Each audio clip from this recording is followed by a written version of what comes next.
what I told the team was, before the season, I've never been more excited to coach a football team, and that hadn't changed.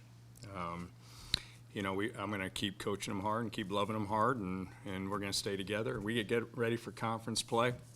This is a bye week. This isn't an off week, and we'll get back to work tomorrow. Curt, it started well on both sides of the ball. Most of your total offense was amassed in the first quarter, but then it wasn't able to be sustained. What do you think? First of all, what do you think Montana did to take some things away from you on both sides, and what do you feel like was culpable on your own team's part to kind of take you out of some things? Well, I think the thing about Montana is they execute and they don't beat themselves. Okay, that's why they're the number 2 ranked team in the country. When we execute and we don't hurt ourselves, we had costly penalties at critical times. Whether it be third down, we have pass interference, we have holding penalties, and those are penalties. When we get out of our technique and fundamentals and start holding guys, those are penalties. And but when we get into critical situations, third down, the red zone, we start getting into those situations, we have to execute. And give them credit, they did. And when you don't do that on third down and you don't do that in the red zone and you turn the ball over for a score and you have those many penalties against a good team, it's going to be 49-14.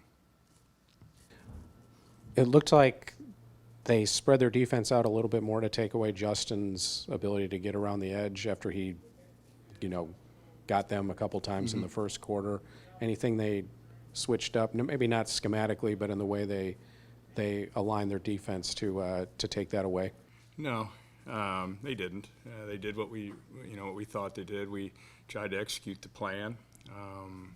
We got to do a better job. We had a chance to get outside. We had a nice long run. We had a holding penalty, which I was standing right there. It was a good call. But they didn't do anything other than do what they do. They're going to bring pressure from every which way, which we knew.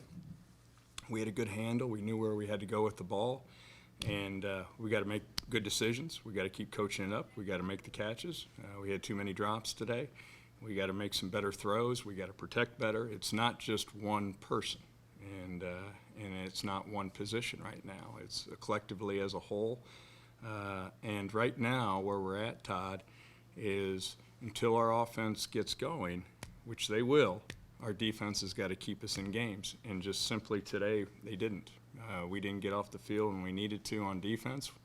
And until we get our offense going, which you saw moments of it today, our defense has got to keep us in games. Yeah, the defensive, performance from the first half to the second half was probably starker than the offense was, because you get Montana on that first series, and, it's still very much a game. I mean, how disappointing was it that Montana did turn their first 2 second-half drives into points, and it seemed like the pressure that had been there a little bit early wasn't there. Johnson had time to pass, and how disappointed were you with their defense's response, given that it was sort of in their hands to start the second half? Yeah, I'll be honest with you. I got to do a better job. It starts in the second half. We came in here. We talked about, hey, listen, we got to get off the field, and I probably should have kicked the other way. And we didn't. We gave them good field position. Very first play, we have a holding penalty, which now the ball's inside the 50-yard line. I thought maybe having the wind in the fourth quarter, which wasn't a big deal, but we start off, and then next thing you know, it was too easy for them to get down there and score. Now it's 28-7. And we're trying to get back into the game. And but that was a key drive. Would have given us maybe some momentum if we could have stopped them, kept them down there, deep in their territory. Instead, they're starting inside the 50-yard line.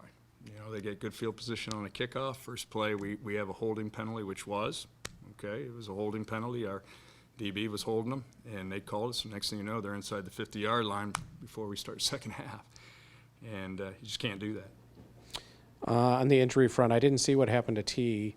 I did see what happened to Jeffrey. Obviously, took a shot in the chin. But what was the situation with T, and what do you know at this point with him? Well, I don't know. I'll know here in a little bit. I'll talk to Kellen here in a little bit. I don't anticipate it being anything serious, but I'll find out more. I mean, on the positive front, you know, the way you did start was impressive, given especially how good Montana's defense was. You know, how do you spend these 2 weeks to try to get the team to sustain, you know, put in a bottle what they did well, and you know, sustain it over 4 quarters? We start conference play, and this is a bye week, which means we're back to work tomorrow, and we're gonna watch the film, and we're gonna go. We're gonna practice. I'm gonna coach them hard, and they're gonna respond, which is why I love this team. And you know, we're gonna get ready for conference, and they'll respond to how we're gonna go about our business and get ready for Northern Iowa. When you evaluate Gavin, yeah, I think he completed 7 of his first 8, and then after that he fell off. Yeah. How much of that is, as you mentioned, some of the things that don't have anything to do with Gavin protection and game situation, he's having to throw deeper, versus what he has within his control? Where do you kind of place that in terms of assigning not culpability, but you know, responsibility? Yeah, you know, I think it's just like anything I talk to Sherrod about all the time. You got into a rhythm early, and you know, and you felt it. You know, things were going good. We were able to run the ball. We were able to spread the ball around to other people, and he was moving the ball and doing some things. And then they hit a pressure on us, which was good on their part. They came 2 off the weak side, and he's got to get rid of the ball quicker. You know, and he held on to the ball, patted it one time, and the ball popped out and scored. That was really his you know, play I wish we could have back, but that's part of football. But then in the second half, it wasn't, you know, when you watch the film, it's 11 guys that play on offense. You know, it's not just Gavin. We got to help him. And I thought we were playing in a rhythm there early on, had some good moments, but then in the second half, they were far and few to find.